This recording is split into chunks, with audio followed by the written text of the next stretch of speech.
श्री शिवाय नमस्तुभयम। दोस्तों, आप सभी लोग जानते हैं कि 3 नवंबर 2024 यानी रविवार को पड़ रही है कार्तिक महीने की भाई दूज द्वितीया तिथि। और दोस्तों, यह वह द्वितीया तिथि है जो कार्तिक महीने में पड़ने वाली सबसे बड़ी तिथि है, क्योंकि यह रविवार के दिन पड़ रही है और इसका बहुत ही बड़ा और विशेष महत्व होता है। पूज्य गुरुजी ने कहा है कि अगर कभी भी मौका लग जाए और कार्तिक महीने की रविवार भाई दूज द्वितीया तिथि को पड़ जाए तो आप लोगों को एक दीपक वाला उपाय तो अवश्य ही करना चाहिए।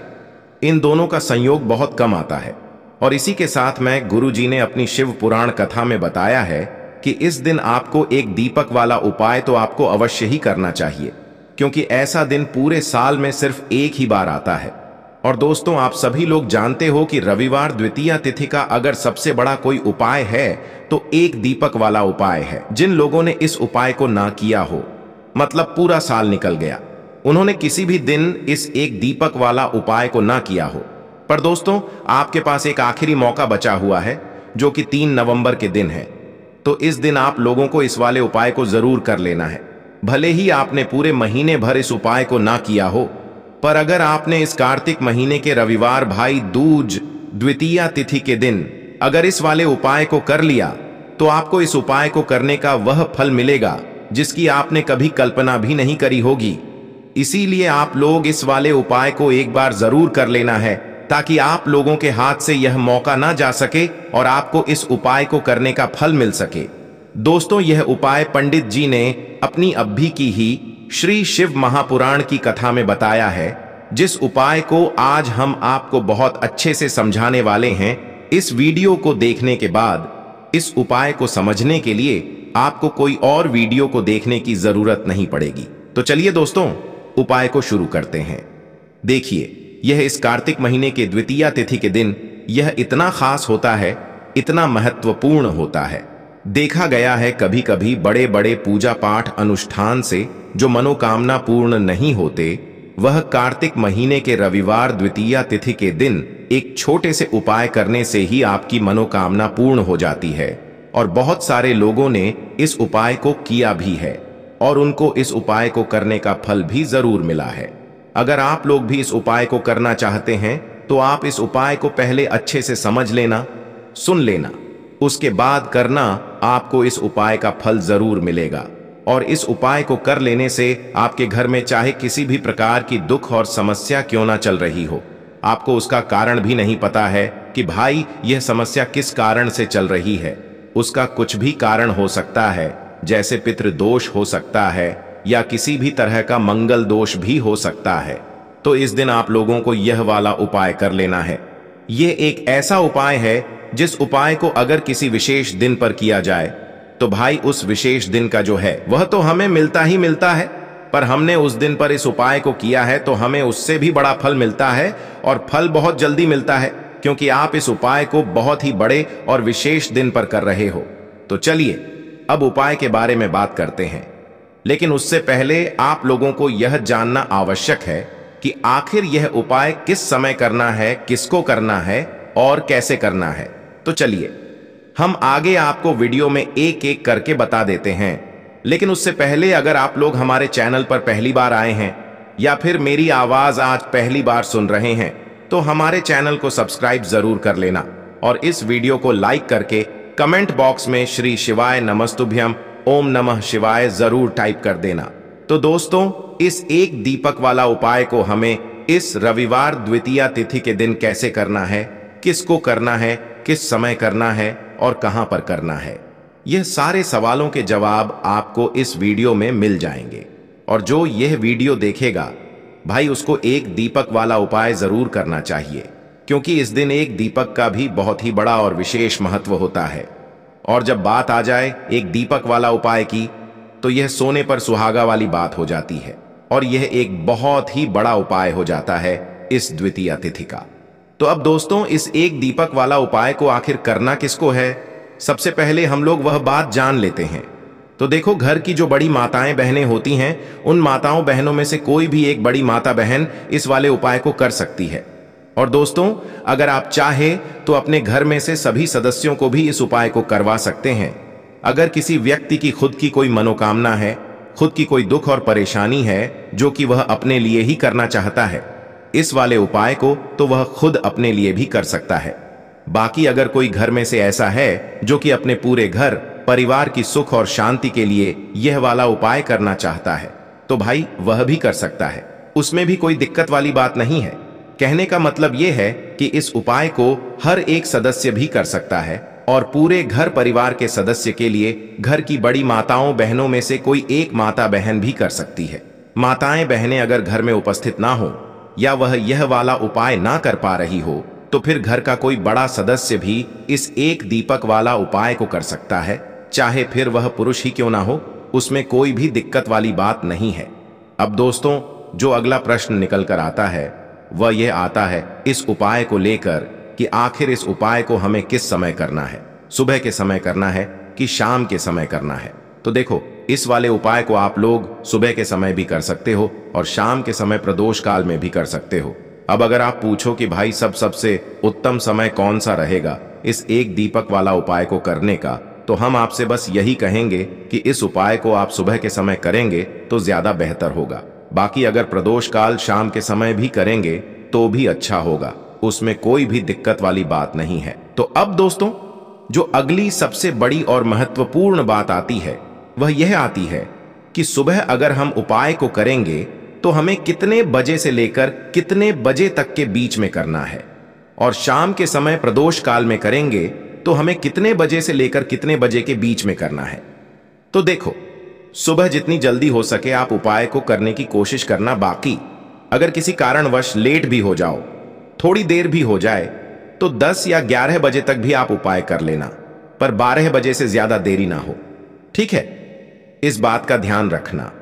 उसके बाद में दोस्तों, अगर शाम के समय प्रदोष काल की बात करें, प्रदोष काल का जो समय है होता है वो शाम के 6 बजे से शुरू हो जाता है। मतलब शाम के 6 बजे से लेकर 7 बजे के बीच का जो समय होता है यह समय प्रदोष काल का समय होता है। तो आप इस उपाय को 7 या 8 बजे के बीच में भी कर सकते हो।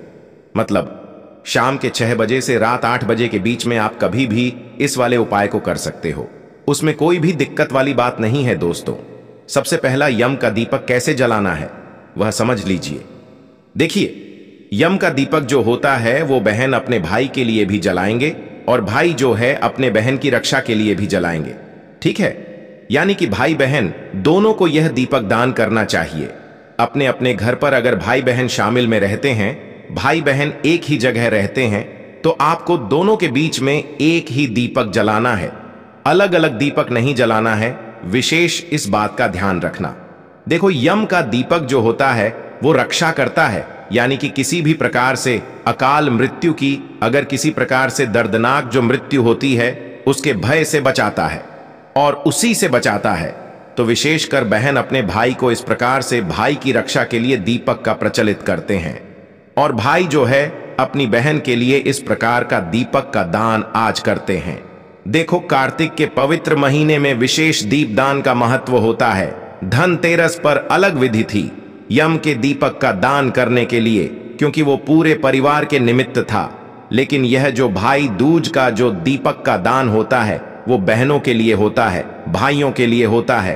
तो देखो, भाई बहन अपने घर में करेंगे और यह दीपक भी रात्रि में किया जाता है। दीपदान का जो दान है, इस दीपक के लिए भी आप आटे का या माटी का दीपक ले सकते हैं। आटे का दीपक ले रहे हैं तो बिना नमक का आटा मरना, 4 बाती उसके अंदर लगाना, लंबी बाती लगाना, और इस दीपक के अंदर केवल और केवल सरसों का तेल ही आपको भरना है। साथ में लेना है काले तेल।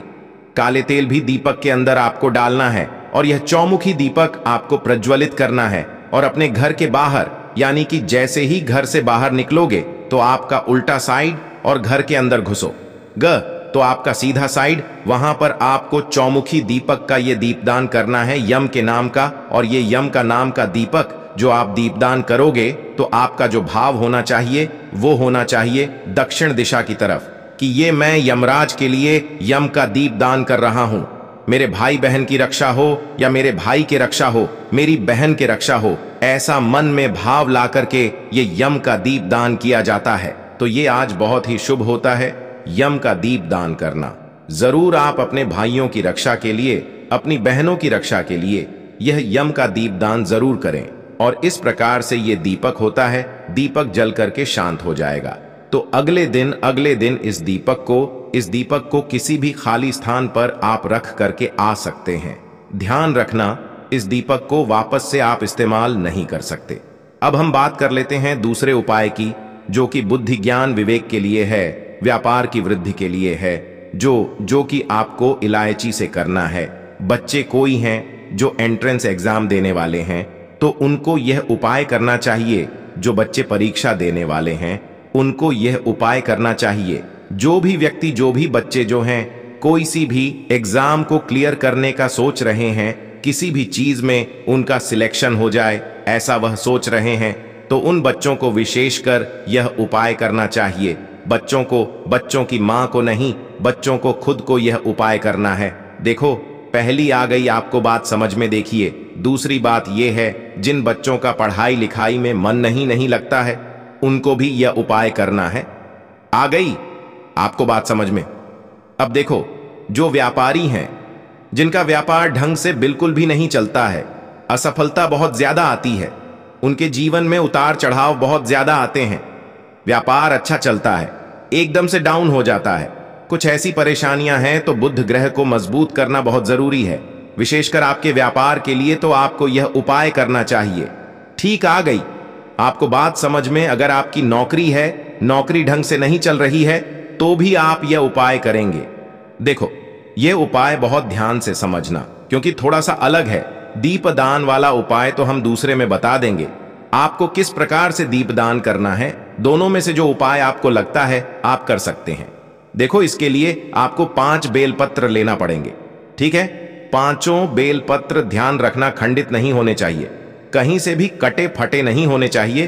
5 बेलपत्र ले लिए, साथ में आपको लेना है लाल चंदन का पाउडर और पीला चंदन का पाउडर, दोनों आपको लेना है, और दोनों पाउडर में थोड़ा थोड़ा जल आपको मिला देना है। देखो, लाल चंदन, पीला चंदन बाजार में आसानी से मिलता है, वहां से आप लेकर के आ सकते हैं। नहीं तो आप घिस करके भी, जो लकड़ी आती है ना, घिस करके भी आप उसका उपयोग कर सकते हैं। अब देखो, ये तीनों सामग्री लेकर के आपको जाना है भगवान शिव के मंदिर में। देखो, सुबह से लेकर के रात्रि तक, जब आपकी इच्छा हो तब आप ये उपाय कर सकते हैं। आपको क्या करना है, क्रिया बिल्कुल ध्यान से समझना। आपको आपके सीधे हाथ की चीठी उंगली के पास वाली जो उंगली है, जिसे अनामिका उंगली कहते हैं, अनामिका उंगली में लाल चंदन लगाना है। ठीक है, और जो पार्वती माता और भगवान शिव जिससे जुड़े हुए रहते हैं, जिसे हम कटी भाग कहते हैं, कटी भाग में आपको 7 बिंदी आपको लाल चंदन की लगानी है। देखो, एक बिंदी लगाना, फिर वापस से लाल चंदन लेना, फिर दूसरी बिंदी लगाना। इस प्रकार से पूरी गोलाई में एक एक बिंदी लगा करके आपको 7 बिंदी पूरी लगा देनी है। आ गई आपको बात समझ में।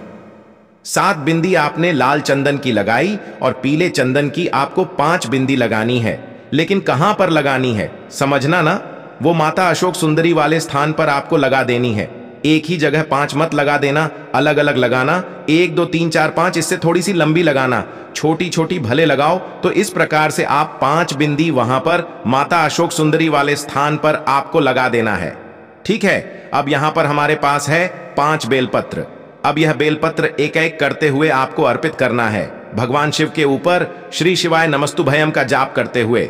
अब देखो कैसे अर्पित करोगे। जो पत्ती वाला हिस्सा होगा वो नीचे की साइड होना चाहिए, उस प्रकार से आप अर्पित करोगे। और जो 5 डंडी है, 5 बेलपत्र की जो 5 डंडी है ना, 5 डंडी अलग अलग दिशा में होनी चाहिए। ठीक है, बिल्कुल फूल जैसा बन जाएगा। देखो, वीडियो के अंदर बताने का प्रयास कर रहा हूं, इस प्रकार से बन जाएगा। और इस प्रकार से उपाय करना और अंत में बुद्धि ज्ञान विवेक की प्राप्ति हो, ऐसे आपको कामना करना है। व्यापार अच्छे से चले, ऐसे आपको कामना करना है। नौकरी अच्छे से चले, ऐसे आपको कामना करना है। जो भी आपकी कामना है वो महादेव से बोले। एंट्रेंस एग्जाम देने जा रहे हैं, एंट्रेंस एग्जाम आने वाली है। एंट्रेंस एग्जाम के लिए जिसके लिए भी आप तैयारी कर रहे हैं उसका स्मरण करें, और इस चीज में मैं सफल हो जाऊं, ऐसी आपको कामना करना है। और यह सुंदर सा दूसरे उपाय आपको करना है। देखो, यह उपाय जरूर करना, बहुत ही प्रभावशाली उपाय है। अब हम बात करते हैं तीसरा उपाय की। देखिए, कार्तिक का पवित्र महीना और दीपदान तो आपको करना ही चाहिए। रोज अलग अलग प्रकार की दीपदान कर रहे हैं, ताकि दीपदान का अलग अलग प्रकार का प्रभाव हमारे जीवन में पड़ता है। तो देखो आज का दीपक किस लिए होता है, बुद्धि ज्ञान विवेक के लिए, ठीक है। साथ ही साथ अगर यह उपाय शुक्रवार के दिन करोगे तो फिर लक्ष्मी जी के लिए यानी कि धन प्राप्ति के लिए यह उपाय हो जाएगा। देखो करना क्या है समझना। 3 नवंबर द्वितीया तिथि की रात में आपको 3 दीपक वाला यह उपाय करना है। देखो तीनों दीपक भी लगा सकते हो या एक दीपक लगाना चाहते हो, 3 जगह दीपक लगाना है। अगर एक दीपक लगाना चाहते हो तो एक दीपक भी आप लगा सकते हैं।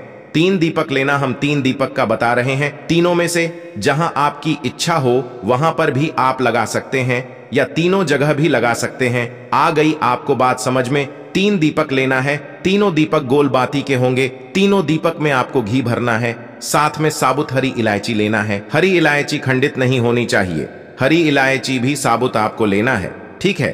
3 हरी इलायची ले ली, 3 दीपक ले लिया। सबसे पहली हरी इलायची, और ये जो दीपक है आपको कहां पर रखना है, तुलसी जी के वहां पर। आज आपको तुलसी जी की जड़ में दीपक रखना है गोल बाती का, और इसी दीपक के अंदर एक हरी इलायची आपको डाल देनी है। आज हरी इलायची वाला दीपक जैसे जलता है ना तुलसी जी के वहां पर, तो वहां का जो दीपक का जो औरा रहता है वहीं पर ओम नमो भगवते वासुदेवाय का जाप करना 11 बार, और तुलसी जी से अपनी जो भी कामना है आपकी वो आपको बोल देना है। कार्तिक का पवित्र महीना, तुलसी जी में दीपदान, और वह भी इलायची डाल करके, और आपकी जो भी मनोरथ है वह जरूर पूरी करेगा। देखो पहला दीपदान आपने कर लिया तुलसी जी के वहां पर। दूसरा जो दीपदान है आपको यह दीपक ले जाना है भगवान शिव के मंदिर में, और भगवान शिव के मंदिर में दीपक के अंदर इलायची डाल करके भगवान शिव की आरती करना, और दूसरा दीपक वहां पर भगवान शिव के सामने रखना, और आपकी जो भी इच्छा है वो आपको बोल देना है, ठीक है। अब जो तीसरा दीपक का दान आप करोगे वो करोगे आंकड़े के पेड़ की जड़ में। ये भी इलायची डाल करके ओम गण गणपति नमः या श्री गणेशाय नमः का 11 बार जाप करके ये आप वहां पर आप अर्पित करोगे, जिससे बुद्धि ज्ञान विवेक की प्राप्ति होगी। ये तीनों दीपक सूर्यास्त के बाद आपको लगाना है, ध्यान रखना। सूर्यास्त के बाद ही दीपकों का दान होता है। देखो तीनों जगह हमने आपको बता दी है। तीनों जगह में से जहां कहीं भी आप जा सको, शिव मंदिर में जा सको या आंकड़े के पेड़ के वहां पर जा सको या तुलसी जी के वहां पर आप रोज दीपक लगाते ही होंगे, तो आज इस प्रकार से यह दीपक लगाना। देखो भले एक दीपक का दान करना, लेकिन इस प्रकार से ही आपको दीपक का दान करना है। तो दोस्तों ये थे पूज्य गुरु जी द्वारा बताए गए कुछ बहुत ही खास उपाय। अगर आपको जानकारी अच्छी लगी हो तो वीडियो लाइक करिएगा। मिलते हैं फिर एक नए वीडियो के साथ। श्री शिवाय नमोस्तुभयम्।